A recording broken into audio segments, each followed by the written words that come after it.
to Principal Investigator Oversight and the appropriate delegation of tasks.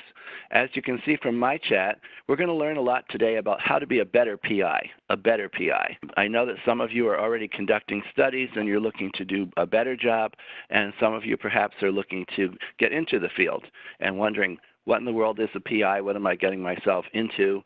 Maybe I'm a coordinator. How do I work with my PI? What is the FDA's role in all of this? How do I stay out of trouble?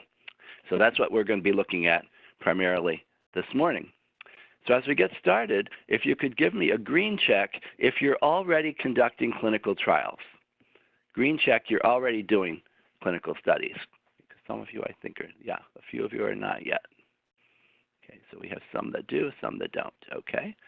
So we'd like to get you interested in doing this. What I'd like to do next is tell you that we're going to talk today about the regulatory requirements. Where is the FDA here? How can I get, or stay out of trouble, should I say? We're going to talk about some guidance that you can use. We're going to give you a huge number of reference materials. Those have been emailed out to you. We're not going to go over all of those, of course, in this hour and a half, but I'm going to highlight the ones that you should spend a little bit of time with, and you'll have those at your disposal then for future, talking about investigator oversight and about delegating the tasks and what the rules are, where you'd find those. So as we get started, if you would go to your chat panel and chat to all participants, what do you think makes a good principal investigator? What would be a good principal investigator? What kinds of skills would that person have to be a good investigator? And chat to all participants. Tenacity tempered with wisdom. I like that one. That's a very good one. Accountability. Wow, that's a really strong word. Yes.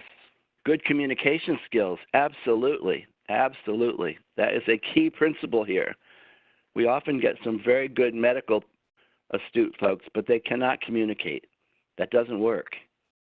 Good people management. Yes, the management skill. Very critical. Those are all really good ones. Thoroughness and patience. Yes, a lot of patience because we're talking about bureaucratic rules here. Some of it doesn't make a lot of sense to some of us as we go forward. Everyone is not able to be a principal investigator, a good principal investigator. They may be very smart and very knowledgeable about their therapeutic area, but perhaps not the best person to be in the industry of research. Okay, because it takes a lot of people and a lot of tolerance, as you said, working with others, delegating. We can't do it all ourselves. I've been in the business for 30 years or more, and I've seen the good and the bad. And the good ones are able to delegate. We can't have possessiveness and have to do everything ourselves. There's just too much to do. We need to be able to trust individuals and know where we can trust.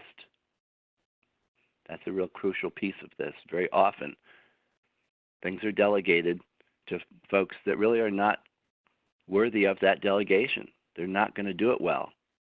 And who gets in trouble? The investigator.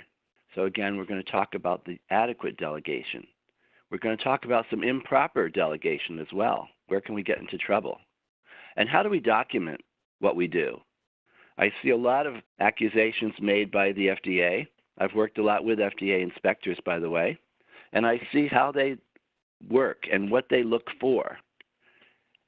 And very often, I feel that the investigators have done a much better job than what they get credit for. And part of that is because of the documentation, poor documentation. If you do something, write it up. Don't assume that the rest of the world will understand that you must have done that. There is no must have done. If it's not written, it didn't happen. And we're going to talk about some strategies then for determining that role assignment. What is the expectation of the FDA if they were to come and inspect your study? What would they expect us to be doing? So as we get started then, we want to look at what today's environment tells us in terms of the regulation. In terms of regulation,